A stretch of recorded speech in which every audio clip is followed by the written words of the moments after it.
Thank you so much. Thank you. Thank you for your generous welcome. And what a job Wayne LaPierre just did. What an extraordinary man. I owe him a great debt of gratitude, and also to David Keene, who's been a friend and a supporter for a long time. And thank you to Chris Cox for that wonderful introduction. There's one more person I would like to introduce. This is a hero of mine.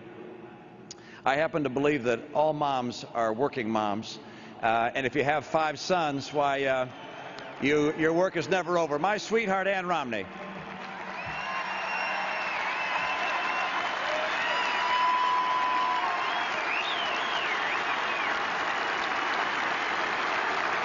Yeah. Say something. You're welcome. Wow, this is fabulous. Let me give a shout out to all moms that are working. And, by the way, to all dads that are working. We love all of you. You know, I often think that you're only, as a parent, as happy as your saddest child. And you never, ever stop being a parent. Our boys are grown now. They have children of their own. But it is such a wonderful opportunity for me to think about the heritage that we're leaving those children.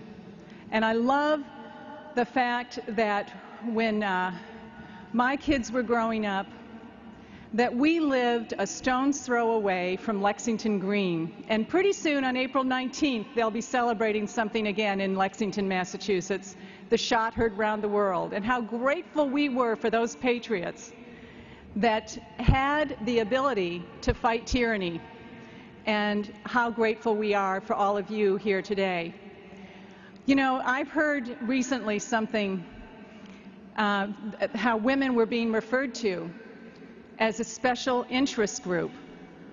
And I thought to myself, really only Washington could do that.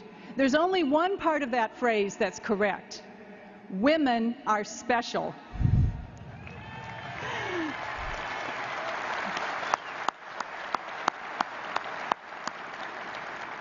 We love this country. We love the people of this country. We've had an extraordinary experience going across and meeting tens of thousands of wonderful Americans that are so concerned about the future of this country. We recognize that we are heading in a direction that is perilous. We're also, and this is what I love the most, women are talking about the economy and jobs and about the legacy of debt that we're going to leave our children, and we are mad about it, and we're going to do something about it in November. With your help, we need to make sure that we keep this country strong and fighting for the right reasons. So thank you all very much. We'll hear from Mitt. Sweet. Okay. You bet.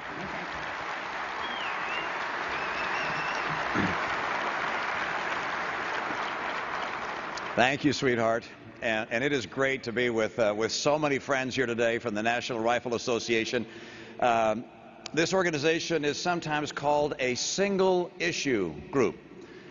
And that is high praise when the single issue you're fighting for is freedom.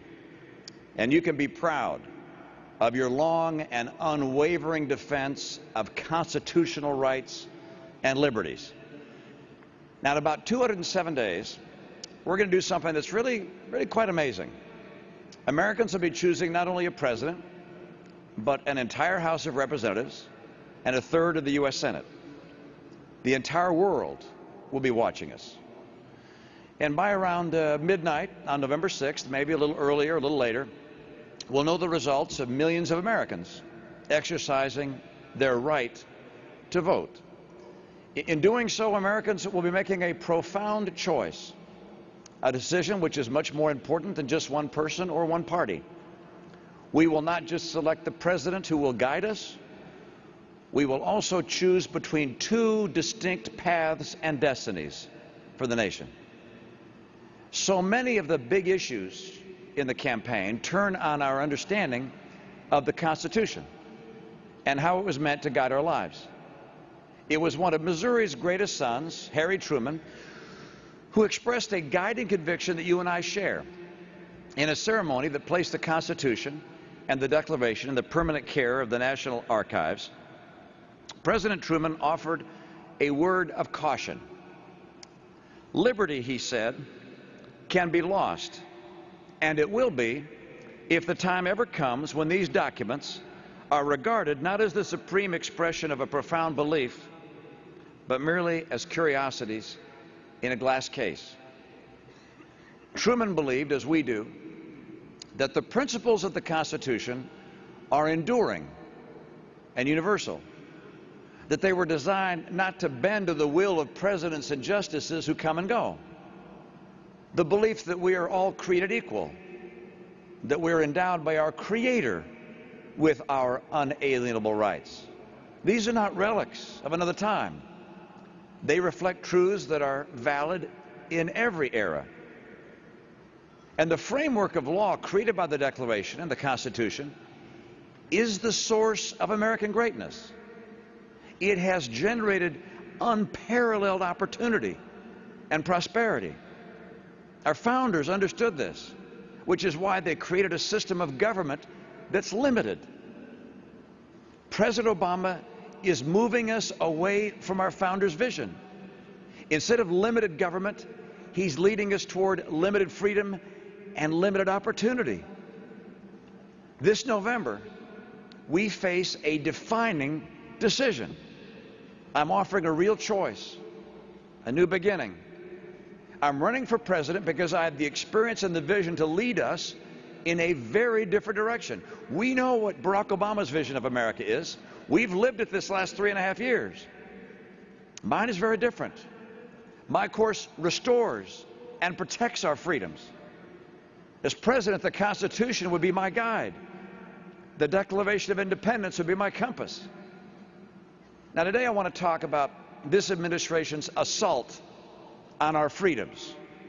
First, our economic freedom, then our religious freedom, and then our personal freedoms.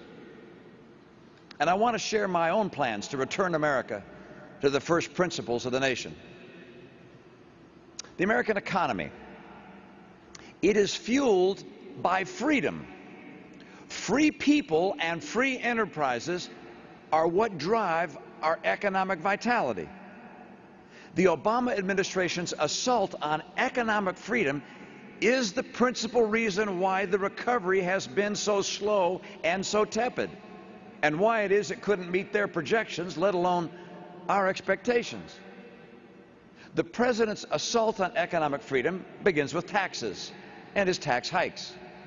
Of course, by their very nature, taxes reduce freedom. Their only role in a free economy is to fund those things that are absolutely essential, like national security and education and care for those who can't care for themselves. And yet this president has proposed raising the marginal tax rate from 35% to 40%. The vice president has now proposed a new global business tax. Medical device companies are soon to be subject to a new tax on revenues. And the president's now touring the country, touting a new tax on investment and the wealthy. Congress does not need more money to spend. It needs to spend only what it has.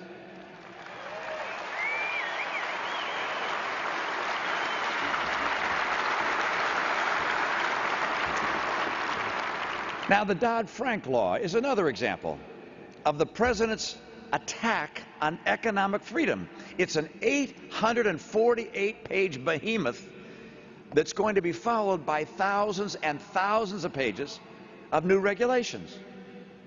Now, regulations, of course, are necessary, but burdensome regulations serve only to restrict freedom and imperil enterprise.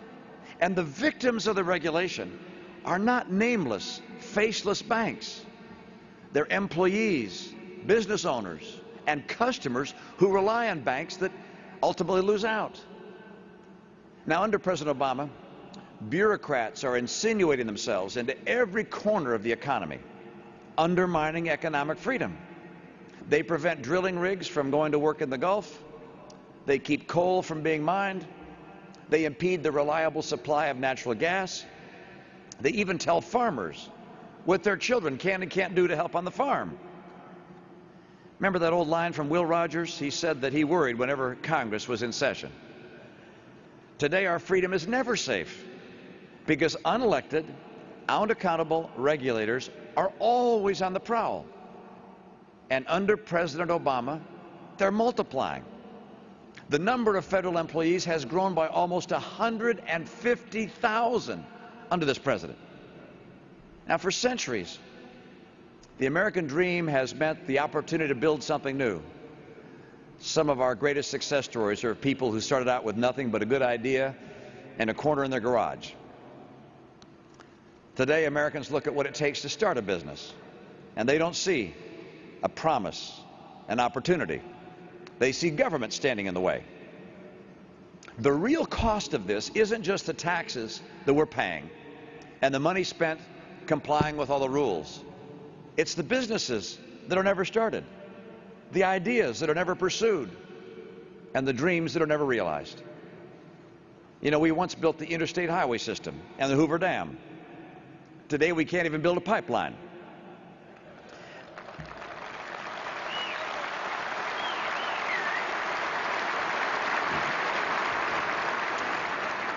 We once led the world in manufacturing and exports and infrastructure investment. Today, we lead the world in lawsuits. We once led the world in educating our kids. Today, half the kids in our 50 largest cities won't even graduate from high school. If we continue along this path, we'll spend our lives filling out forms and complying with excessive regulations and pleading with political appointees for waivers and subsidies and permission. That path erodes freedom. It deadens the entrepreneurial spirit, and it hurts the very people it's supposed to help. Freedom is the victim of unbounded government appetite, and so is economic growth and job growth and wage growth. And as government takes more and more, there's less and less incentive to take risk and to invest and to innovate and to hire people. This administration thinks our economy is struggling because the stimulus was too small. The truth is we're struggling because our government is too big.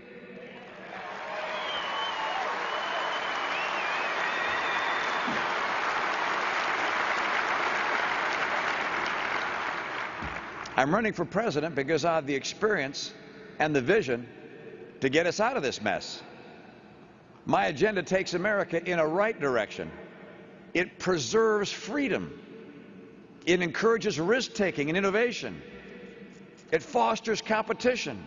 It promotes opportunity. Instead of expanding the government, I'm going to shrink it. Instead of raising taxes, I'm going to cut them.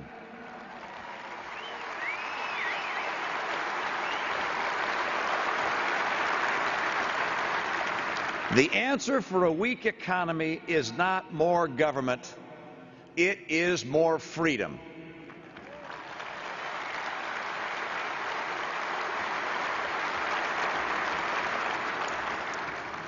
Now, economic freedom hasn't been the only one of the Obama administration's targets.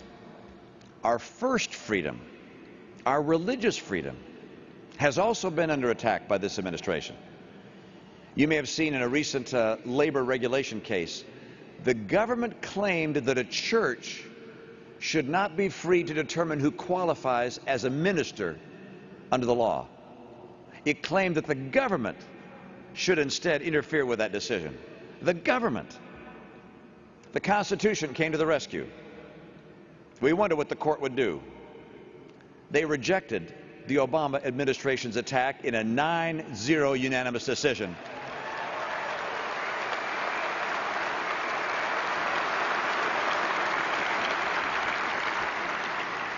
And of course, now the Obama administration has decided that it has the power to mandate what Catholic charities and Catholic schools and Catholic hospitals must cover in their insurance plans for their employees.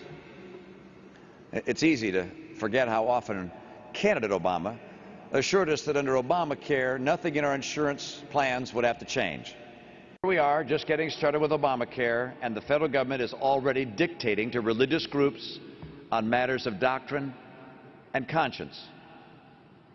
In all of America, there's no larger private provider of health care for women and their babies than the Catholic Church. But that's not enough.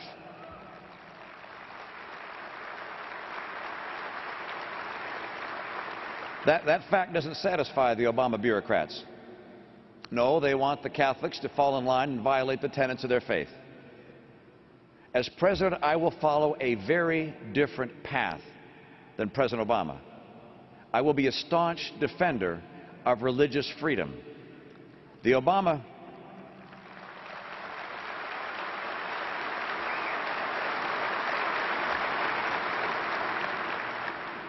This regulation from the Obamacare folks is not a threat and insult to only one religious group. It is a threat and insult to every religious group. And as president, I will abolish it.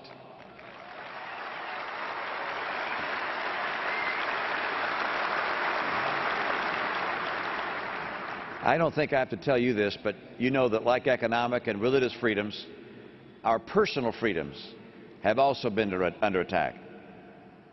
Few things are more important to us than our health and our health care.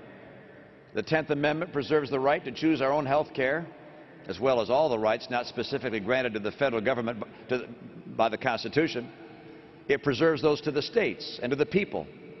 Obamacare violates the Constitution, and I'm counting on the Supreme Court to say exactly that.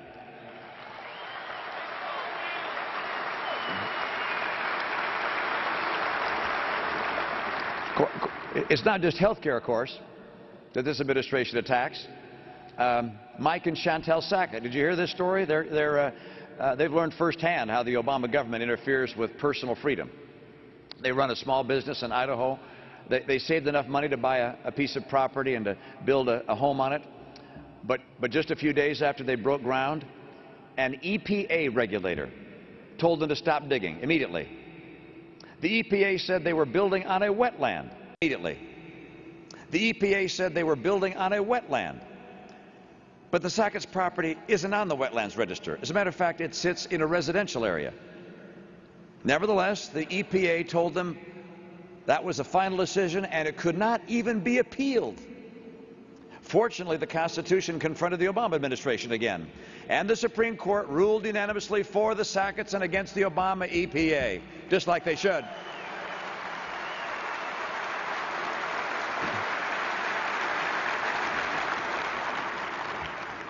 This administration's attack on freedom extends even to rights explicitly guaranteed by the Constitution.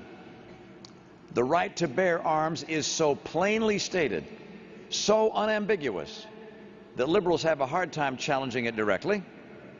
Instead, they've been employing every imaginable ruse and ploy to restrict it and to defeat it. I applaud true conservationists like Rob Keck, who work to preserve lands and herds and flocks for hunting. I applaud Ambassador Bolton for opposing international efforts to erode our rights. I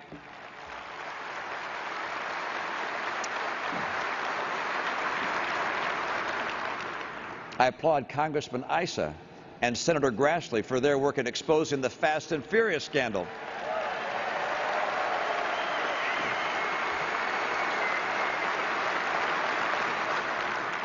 And of course, I applaud the NRA leadership for being among the first and most vocal in calling upon Attorney General Holder to resign or get fired.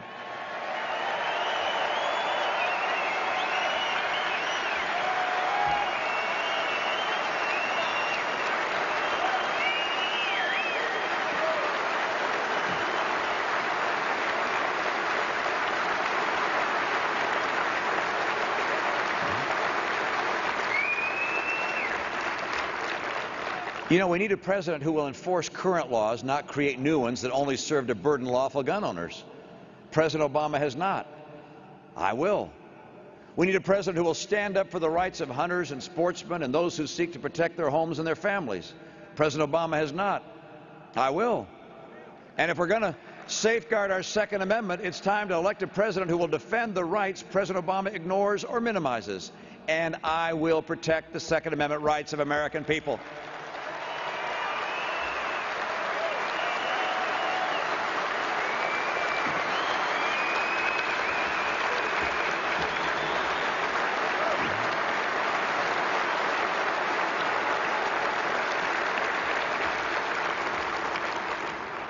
You know, we've all seen enough of President Obama over the last 3 years to know that we don't want another 4. In a second term, he'd be unrestrained by the demands of re-election, as he told the Russian president last month when he thought no one was listening. After a re-election, he'd have a lot more, quote, flexibility to do just what he wants. Not exactly sure what he meant by that, but looking at his first 3 years, I got a pretty good idea. I mean, just consider the courts, for instance. He has an unusual view of the Supreme Court and its responsibilities, as he reminded us just the other day. He said this. He said, "I'm confident that the Supreme Court will not take what would be an unprecedented, extraordinary step of overturning a law that was passed by a strong majority of a democratically elected Congress." Of course, what President Obama calls extraordinary and unprecedented, the rest of us recognize as judicial review. That concept has been the centerpiece of our constitutional system for hundreds of years. Judicial review requires that the Supreme Court strike down any law that violates the Constitution. And that's the founding document of our freedoms. That's what they got to do.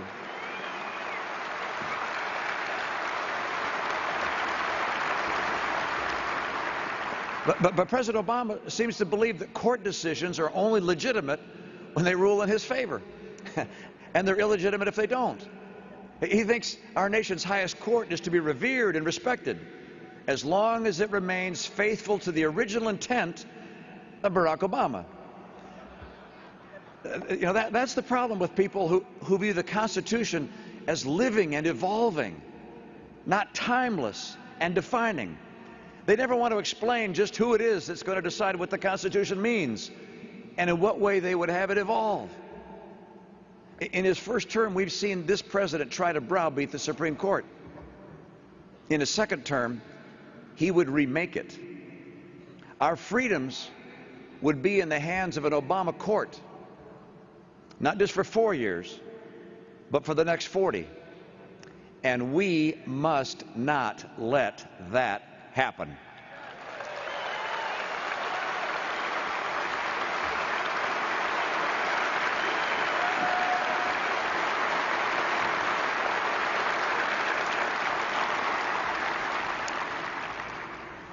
As president, I'll uphold the rule of law and put America back on the path toward the founders' vision. I don't want to transform America. I want to return America to the principles that made this nation great. Our founders began with this great American experiment. They created a nation conceived in liberty and then trusted us with the duty to preserve it and to defend it. In the generations since, more than 1 million Americans have made the ultimate sacrifice. One day towards the end of my term as governor, my office got a call telling us that a soldier had been killed in Iraq. His casket was on a U.S. Airways flight back to Massachusetts, but his family hadn't been able to be notified in time to get to the airport to receive his remains. And so they asked if I would go to the airport in their stead. I said, of course. We drove over to the airport and out onto the tarmac. The jet came in and the people disembarked, and then the luggage began coming down the conveyor, and then after a little while the casket appeared on the conveyor. The state troopers who were there with me saluted. I put my hand on my heart. And then I happened to glance up at the terminal. And there in Boston, there's a big wall of glass at the U.S. Airways terminal, right where the plane had come in. And it seems that the people coming off the plane had seen all the police cars out there in the tarmac, so they stopped and went up against the glass to see what was going on. And then the people walking down the hall saw the people leaning up against the glass, and so they came in behind them and stood behind them. So there's a huge crowd there of people. And as I looked up there, I saw that every single person had their hand on their heart. When I think of our country, it's scenes like that come to my mind. should I have the honor of serving as president, that's how I will seek to lead, not by pitting one group against another, but by bringing us together as Americans, patriotic, freedom-loving Americans. Americans want a leader who will tell them the truth, who will live with integrity, who will preserve the nation and protect our Constitution.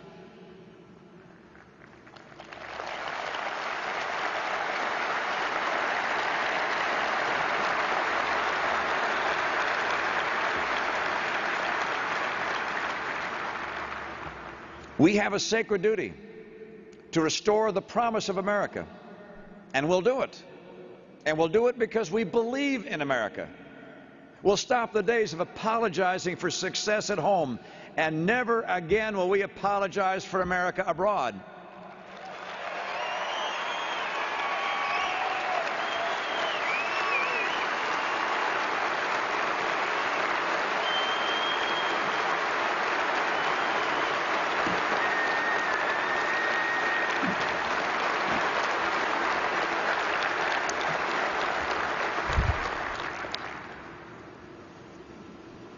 There was a time not so long ago when each of us could walk a little taller, stand a little straighter, because we had a gift that no one else in the world shared.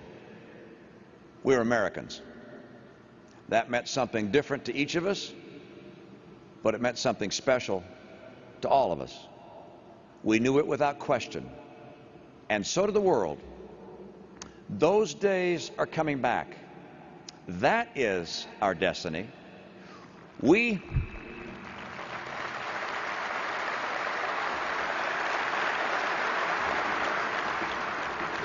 believe in America. We believe in ourselves. Our greatest days are ahead. We are, after all, Americans. Join me in this great cause. Let's take back our nation and defend our freedoms. God bless you. God bless the United States of America. Thank you so much.